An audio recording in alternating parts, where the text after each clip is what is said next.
సమంతా నుంచి Sunny Deol, fashion designer నుంచి అగ్ర సినిమా హీరోయిన్ వరకు అందరూ ఇతని బాధితులే. బంగారం వ్యాపారంతో పెద్ద మొత్తంలో మోసానికి పాల్పడ్డాడు కాంతి దత్. విశాఖ కేంద్రంగా జరిగిన ఈ స్కామ్లో 100 మంది సినీ సెలబ్రిటీలు బాధితులుగా మిగిలిపోయారు. కాంతి దత్కు న్యాయస్థానం 14 రోజుల రిమాండ్ విధించింది. బంగారం వ్యాపారం ముసుగులో 100 కోట్లు. సెలబ్రిటీలు వ్యాపారవేత్తలను బురిడి కొట్టించాడు. వ్యాపారంలో వాటా ఇస్తానని చెప్పి నమ్మించి నట్టేట ముంచాడు.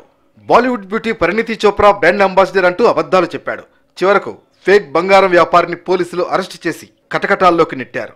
బంగారం వ్యాపారం ముసుగులో తృతీయ జ్యువెలరీ అధినేత కాంతి దత్ చేసింది మోసమని తెలుసుకున్న సెలబ్రిటీలు ఒక్కొక్కరుగా సీసీఎస్ పోలీసులను ఆశ్రయిస్తున్నారు. శ్రీజారెడ్డి అనే మహిళా వ్యాపారవేత్త ఫిర్యాదుతో విషయం తొలుత వెలుగులోకి వచ్చింది.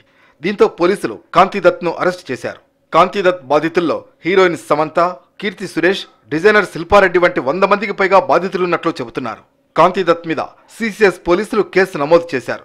హైదరాబాద్లో గ్రాండ్ ఫంక్షన్ ఏర్పాటు చేసి సినీ సెలబ్రిటీలను ఆహ్వానించాడు. వాళ్లందరికీ కోట్ల రూపాయల డబ్బులిస్తానని చెప్పాడు. అయితే డబ్బుల రూపంలో కాకుండా బంగారం రూపంలో పంపిస్తానని నమ్మబలికాడు. బంగారాన్ని పంపించాడు. చివరికి చూస్తే అది నకిలీదని తేలిపోయింది.